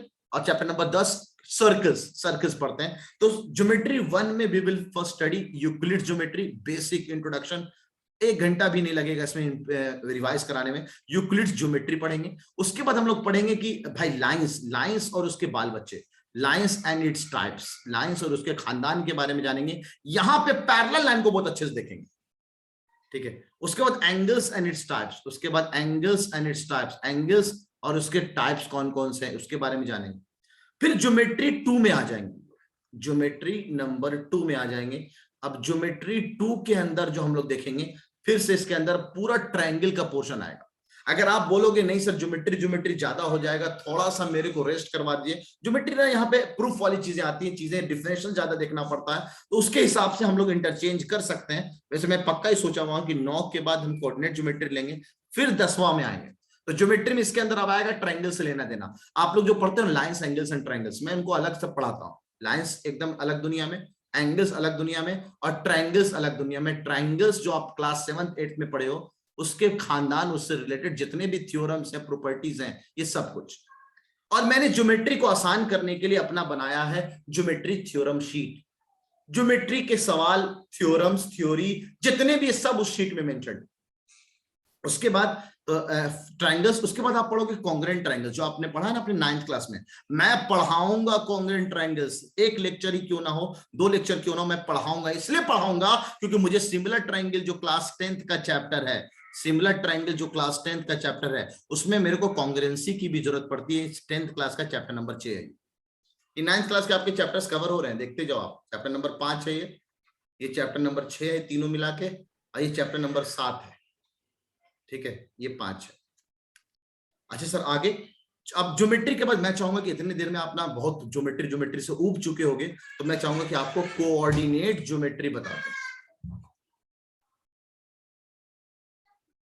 अभी कोऑर्डिनेट ज्योमेट्री 9th क्लास का चैप्टर नंबर 3, 1 या 2 लेक्चर लूंगा, इंट्रोडक्टरी लेक्चर। आपको 6 लेक्चर पढ़ाया मैंने, 1 या 2 लेक्चर में मैं फिनिश कर दूंगा कोऑर्डिनेट ज्योमेट्री, है ना, 9th क्लास वाला। उसके बाद 10th क्लास का चैप्टर नंबर 7 है कोऑर्डिनेट ज्योमेट्री। यहाँ पे थोड़ी सी ज्योमेट्री मेरे को जरूरत पड़ती है, खासकर मैं ये जो ट्रायंगल्स के अंदर इन सेंटर सर्कम सेंटर का पार्ट जो यूज करूंगा, मैं यहाँ पे पढ़ाऊंगा। उसका 10th से लेना देना तो नहीं है, लेकिन थोड़ा सा 11th से लेना देना है, और आपके एंट्रेंस में काम आता है, इसलिए भी पढ़ाऊंगा। तो यहाँ का 1 लेक्चर मेरा बच जाएगा यहाँ पे, अगर ये ज्योमेट्री में हम पढ़ लेंगे, वरना यहाँ भी पढ़ाऊंगा, फिर ज्योमेट्री में भी पढ़ाना पड़ेगा। कोऑर्डिनेट ज्योमेट्री ज्यादा अच्छे से इसके बाद ही ले तो ज्यादा अच्छा रहेगा। कोऑर्डिनेट ज्योमेट्री के बाद we will move on to our geometry का ही पार्ट, है ना, ज्योमेट्री, है ना, 3rd पार्ट ज्योमेट्री का। इसके अंदर भी मैं 3 टॉपिक काउंट करता हूं, that is geometry of your circles. Circles से लेना देना की जितनी भी चीजें हैं, इसको तो लास्ट में पढ़ो, ज्यादा अच्छा है। आप पढ़ोगे पहले ट्रायंगल्स के बाद क्वाड्रिलेटरल्स के बारे में जानोगे कि क्वाड्रिलेटरल्स कितने तरह के होते हैं। और उसके बाद फिर हम लोग पढ़ेंगे पॉलीगन्स के बारे में। सर पॉलीगन्स तो हम लोग पूरा पढ़े हुए 8वीं क्लास में। भैया मेरे को आपके एंट्रेंस को भी ख्याल रखना होता है, इसलिए 8th क्लास की चीज फिर से लौट के आएंगी। 8th क्लास की चीज पॉलीगन्स, 1 लेक्चर पूरा पॉलीगन पढ़ेंगे, नंबर ऑफ डायगोनल निकालना, एंगल, इंटीरियर एंगल, सारे इंटीरियर एंगल का सम है, जो भी चीजें आपने पढ़ी है इस सब यहाँ पे लौट आएंगे। खानदान, पीकदान, तूकदान और पॉलीगन, पॉलीगन के कितने बाल बच्चे थे, रेगुलर था, इरेगुलर था, सब कुछ यहाँ पे दोबारा पढ़ेंगे, क्योंकि पॉलीगन को 11th क्लास में जरूरत पड़ता है जब हम ट्रिग्नोमेट्री पढ़ा रहे होते हैं। तो अभी मेरे को पूरा रिवाइज कराना है, इसलिए भी तो जरूरी है। तो quadrilateral, polygon and then last we have circles. हम लोग सर्कल्स जो है क्लास 9th का चैप्टर नंबर 10 और क्लास 10th का चैप्टर नंबर 10, 9th का 1 या 2 लेक्चर में रिवाइज करेंगे सारे थ्योरम्स, और 10th क्लास का पोर्शन, क्योंकि यहाँ पे मेरे को पूरा प्रूफ, पूरा थ्योरम, हम लोग 9th क्लास की चीजों को पूरा कंप्लीट थ्योरम्स रिवाइज नहीं करेंगे। 9th क्लास का जितने भी थ्योरम्स हैं उसको वर्बल याद रखेंगे। 10th क्लास के जितने भी थ्योरम्स हैं, कम से कम 6 से 8 लेक्चर लगेगा मेरे को सिमिलर ट्रायंगल, उस सब थ्योरम्स को लिखवाना है, उनके इंपॉर्टेंट रिजल्ट्स को, एक एक एक्सरसाइज को करवाना है आपको, उसके बाद उससे रिलेटेड डीपीटीज करवानी है। तो similar triangle chapter number 6, then chapter number 10 के साथ ये भी थोड़ा 4 से 6 लेक्चर जाएगा मेरा सर्किल वाला पोर्शन, ज्योमेट्री का सर्किल, जो 10th क्लास में है, बोर्ड्स में आपके काम का आने वाला। ठीक है सर, इसके बाद ज्योमेट्री 3 के बाद ये 11 आएगा, ट्रिग्नोमेट्री एंड इट्स एप्लीकेशन। ये भी चैप्टर एकदम इंडिपेंडेंट है, लेकिन अगर इसको स्टार्टिंग में पढ़ा दूं और किसी बच्चे का छूट जाए, नुकसान क्या होगा जरा देख लेना। ट्रिग्नोमेट्री एंड इट्स एप्लीकेशंस, ये इतने लेवल में मैंने पढ़ा रखा, यूट्यूब पे पढ़ा रखा, और आप लोग ऑब्वियस बात क्लासरूम में रहोगे तो थोड़ा डेप्थ में पढ़ाऊंगा चीजों को, डेप्थ जैसे बेसिक लेवल से उठाना है आप लोगों को। ट्रिग्नोमेट्री का थोड़ा सा अगर याद हो आप लोगों को, मैंने ट्रिग्नोमेट्री 9th क्लास में, पुराने बच्चे 9th क्लास में just I have given you introduction, और उस पर मैंने डीपीटी भी कराई थी, उसका एक्सटेंडेड वर्जन चलेगा यहाँ। तो ट्रिग्नोमेट्री एंड इट्स एप्लीकेशन ऐसा इसलिए पढ़ाया था क्योंकि आपको फिजिक्स में जो स्लोप का कॉन्सेप्ट है उसको मेरे को आसान कराना था, इसलिए मैंने आपको 9th क्लास में ट्रिग्नोमेट्री का बेसिक दे दिया था नॉलेज। तो ट्रिग्नोमेट्री एंड इट्स एप्लीकेशन। अच्छा, एपी के अंदर ही मैं बता दूं, एपी के अंदर मैं एक छोटा सा टॉपिक है लॉगरिथम, ये मैं उसी वक्त कवर कर दूंगा। यहाँ पॉलिनोमियल, लीनियर और क्वाड्रेटिक के अंदर भी आउट ऑफ सिलेबस की इनइक्वालिटीज का टॉपिक आता है, साइन कन्वेंशन और जिसको बोलते हैं हम लोग, और भी बहुत सारे टॉपिक हैं जो एएमयू के एंट्रेंस में, बाकी एंट्रेंसेस में काम का है, वो मैं कवर करूंगा आउट ऑफ सिलेबस की चीजें, और कुछ स्पेसिफिक आउट ऑफ सिलेबस की चीजें वो मैं स्पेसिफिक अलग से पढ़ाऊंगा आप लोगों को। क्या है बता रहा हूं मैं। Trigonometry and its application chapter number 8 and chapter number 9 class 10th के हिसाब से ये कवर होगा। उसके बाद आएगा आपका मेंसुरेशन का चैप्टर दोस्त। मेंसुरेशन भी थर्ड मोस्ट इंपॉर्टेंट चैप्टर है 11th एंट्रेंस के हिसाब से, 12वां नंबर, 11 और 12 के बाद ये मेंसुरेशन। अब मेंसुरेशन में टोटल 4 चैप्टर कौन कौन से सर?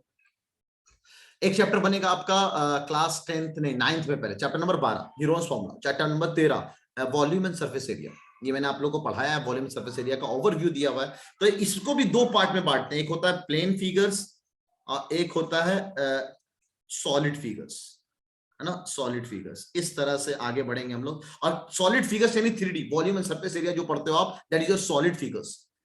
10th क्लास में भी इससे रिलेटेड 2 चैप्टर, चैप्टर नंबर 11 तो कंस्ट्रक्शन है, चैप्टर नंबर 12 है बेसिकली आप लोगों का area related to circles, and chapter number 13 है वॉल्यूम एंड सरफेस एरिया।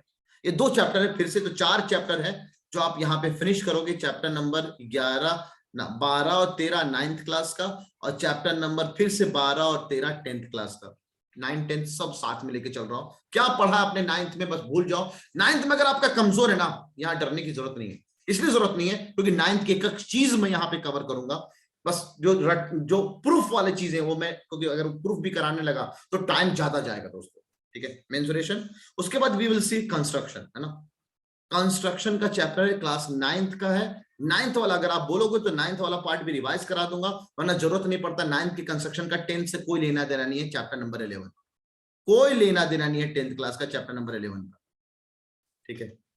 तो अगर आप बोलो कि 9th भी पढ़ा है ही नहीं, काम का ही नहीं है, लेकिन कोई बात नहीं, चैप्टर नंबर 11 10th क्लास में है, चैप्टर नंबर 11 आपका 9th क्लास में भी है ये कंस्ट्रक्शन। उसके बाद 2 चैप्टर बचता है सर। एक है भाई साहब स्टैटिस्टिक्स, जिसको मैंने स्टार्ट में आपको पढ़ाया है, स्टैटिस्टिक्स, और 15वां चैप्टर आपका प्रोबेबिलिटी। अब 15 चैप्टर आपके 9th में है, 15 चैप्टर आपके 10th में भी है। मैंने इस तरह से भी आपको 15 चैप्टर यहां बना दिया। 9th क्लास का chapter number 14, 9th class 10th class का भी चैप्टर नंबर 14, पूरा कंटिन्यूएशन। अगर 9th क्लास की स्टैट्स अच्छे से नहीं सीखे हो, 10th क्लास में दिक्कत आ सकती है। 9th क्लास की प्रोबेबिलिटी ना सीखे हो, 10th में कोई दिक्कत नहीं आएगी, लेकिन 10th क्लास की प्रोबेबिलिटी बिल्कुल अलग है। ये मैंने ओवरव्यू आप लोगों को क्लास 8th में दिया था, जब 9th इंट्रेंस की तैयारी करवाना था आप लोगों को। तो ये ओवरव्यू यहाँ 10th क्लास में भी आपको दूंगा कि कोई बात नहीं, अगर पीछे छूट भी गया ना नवाब सर आपके साथ, तो 10वीं क्लास इसलिए मैं बोलता हूँ बहुत इंपॉर्टेंट है, खासकर मेरे को लेकर। 9th में क्या है, क्या पढ़े ना पढ़े छोड़ दो, कोई बात नहीं आता है, नवाब सर तुम्हारे साथ है, टेंशन ना लो। और मैं उन टीचरों में बिल्कुल नहीं जो आपको गधा उल्लू बकरी बना दूंगा। अब बेवकूफ तेरे को क्यों नहीं आता ये चीजें, सिखाना मेरा मकसद है। अब आप एक बार जब सीख जाओगे तो मेरे को बिल्कुल हक है कि मैं आपको गधा उल्लू बकरी बना सकता हूं। तो तेरे को मैंने बताया, ये बात तेरे को समझ में क्यों नहीं आई भाई, आपने अपने तरफ से मेहनत क्यों नहीं किया। तो प्रोबेबिलिटी भी क्लास 9th का भी चैप्टर नंबर 15 और क्लास 10th का भी चैप्टर नंबर 15, इस तरह से टोटल 15 चैप्टर्स के हिसाब से हम लोग कवर करेंगे। और इसके साथ साथ आप सबको पता है कि डीपीटीज मिलेगा हर लेक्चर का, ऑलमोस्ट 100 डीपीटी का इरादा है, इंशाल्लाह टारगेट है। लास्ट ईयर मुझे याद आ रहा है 85 या 87 डीपीटीज मैंने लिया है, लेकिन इस बार लेक्चर्स को और बढ़ाना है मेरे को, ठीक है, टाइम ज्यादा मिल रहा है। तो मल्टीप्लाइड बाय 15 मिनिमम सवाल समझ लो आप। डीपीटीज के अलावा आपको क्वेश्चन बैंक मिलेगा, 15 तो नहीं, इससे ज्यादा ही मिलेंगे क्वेश्चन बैंक, क्योंकि सेपरेट चैप्टर्स के क्वेश्चन बैंक अलग अलग बने हुए, ठीक है। क्वेश्चन बैंक का सेक्शन आपको डाल दिया गया है, इसका एडिशनल भी मैं आपको क्वेश्चन बैंक दूंगा। ऑलमोस्ट 50 क्वेश्चन सब में, 30 चैप्टर्स मान के चलो आप मिनिमम, ठीक है, तो 1500 क्वेश्चन यहाँ पे, 1500 क्वेश्चन यहाँ पे, 1500 डीपीटीज में, 1500 क्वेश्चन बैंक में, मेरे ख्याल से 3000 क्वेश्चन। और क्लासरूम में कम से कम ना करते करते तो हम आपको 1000 क्वेश्चन तो कम से कम क्लासरूम में ही करा देंगे, इतने जो लेक्चर्स हमारे 7 महीने में चलेंगे, है ना। 100 से भी ज्यादा लेक्चर्स है मैथ्स को, तो 1000 क्वेश्चन तो कम से कम क्लासरूम में अच्छे वाले कर लेंगे, मजेदार, जो कि मानता हूँ बहुत इनफ। तो डीपीटीज किया, क्वेश्चन बैंक किया और टेस्ट पेपर्स दिया। टेस्ट पेपर में भी यूनिक अलग अलग सवाल होंगे, वो करना है। अपार्ट फ्रॉम आपके पास एनसीईआरटी है, एनसीईआरटी करो, एनसीईआरटी में डॉट है, पूछो, जरूरत नहीं पड़ेगी आपको, याद रखना। एनसीईआरटी के साथ साथ आपको एनसीईआरटी एग्जाम्पलर करना है दोस्तों। एनसीईआरटी एग्जाम्पलर जो है वो आपको यहाँ पे प्रैक्टिस टेस्ट में डाल दिया जाएगा। जैसे जैसे आप टेस्ट पेपर करते रहे, आपको चैप्टर फिनिश होते रहे, आप यहाँ पे प्रैक्टिस टेस्ट, यहाँ पे टेस्ट पेपर टेस्ट सेक्शन दिखाना था, टाइम नहीं बचा। मैंने क्लासरूम भी आपको दिखाता कि क्लासरूम में कौन सी चीज कहाँ पे मिलेगी। आप ऑलमोस्ट पुराने लोग तो जानते हैं, नए लोगों को अगर कभी दिक्कत हो तो बिल्कुल बता देना आप मेरे को ना। एनसीईआरटी एग्जाम्पलर, एनसीईआरटी, और मेरा नंबर सब लोग सेव कर लेंगे ना, 7906839480। नवाब सर, मैथ्स के अगर कोई डॉट हो पर्सनली मेरे को व्हाट्सअप कर सकते हो आप इस नंबर पे। एक टाइम अलॉट करूंगा जिसमें आपको रिप्लाई मिल जाएगा कि हाँ सर मैथ्स का सवाल है, लो तुम्हारा जवाब ये है, ठीक है। यहाँ भी, और दूसरा टेलीग्राम चैनल है ना। टेलीग्राम चैनल मैंने फॉर्मुलेट नहीं किया कि उसके रूल्स कुछ डालने थे, लास्ट ईयर से रूल्स थोड़ा चेंज किया टेलीग्राम ग्रुप को लेकर। वो रूल्स पहले डालता मैं आपको, उसके बाद आप रूल्स को पढ़ लेते हैं। उम्मीद करते हैं आपने अपने कॉन्टैक्ट को हाइड कर लिया होगा अपने टेलीग्राम पे, ताकि कोई दूसरा आपके कॉन्टैक्ट को यूज ना करे और आपको तंग ना करे, है ना। इसलिए भी मैंने ये काम किया। एनसीईआरटी एग्जाम्पलर है, अलग से कोई किताब आपको नहीं पढ़नी है, बस मैं अपने आने वाली किताब, एक पॉकेट बुक है, उसको मैं आपको यहाँ भी कंटेंट डालूंगा, तो पॉकेट बुक भी आपको देख लेने का, ठीक है बच्चों। और किसी को कोई डाउट है तो बताएं, किसी को कोई कमी लग रही कि सर इसमें ये भी मिल जाता, ये भी मिल जाता। तो मैंने जस्ट एक ओवरव्यू आपको दिया कि आपको मैथ्स कहाँ कहाँ जरूरत पड़ने वाला है। उसके बाद मैं थोड़ा सा आपको चेक कर रहा था कि आपके मैथ्स और भी चीजें थी मेरे पास पूछने के लिए, बस मेरे को इतना में आइडिया लग गया कि आपको किस डेप्थ का नॉलेज चाहिए, ठीक है। एकदम बेसिक से शुरुआत करेंगे बच्चों, इस सीक्वेंस में आगे बढ़ेंगे। बस सबसे पहले एपी लेंगे, उसके बाद आगे बढ़ते जाएंगे। चैट सेक्शन मेरे को दिख नहीं रहा, प्लीज आप अगर बोलना चाहें तो बोल सकते, पता नहीं चैट में क्या हुआ है, ठीक है। और उसके बाद हम इन सब सवालों को, इतने सारे क्वेश्चंस करेंगे ना कि आपको मजा आ जाए, इतना ही काफी है, ठीक है बच्चों। बोलो, किसी को कोई दिक्कत नहीं? चलिए ठीक है, this was introduction from my side, है ना। और अपने तरफ से आप लोगों को एक मैथ्स की कॉपी बनानी है और एक मैथ्स के DPT question bank, practice test, जो भी टेस्ट होंगे उसका एक अलग कॉपी फॉर्मुलेट करना है, ताकि आपके पास सारे टेस्ट पेपर्स के एक कॉपी हो, ताकि कभी भी सर्च करो आपको रिवीजन करने में आसानी। ओके, 2-3 मिनट का ब्रेक ले लीजिए, आपका साइंस की क्लास शुरू होने वाली है ना, साइंस का इंट्रोडक्टरी लेक्चर होने वाला है, ठीक है। चलो, अल्लाह हाफिज, थैंक यू सर। अल्लाह हाफिज, वालेकुम सर। वालेकुम सलाम, अल्लाह हाफिज, वालेकुम सर। Bye bye.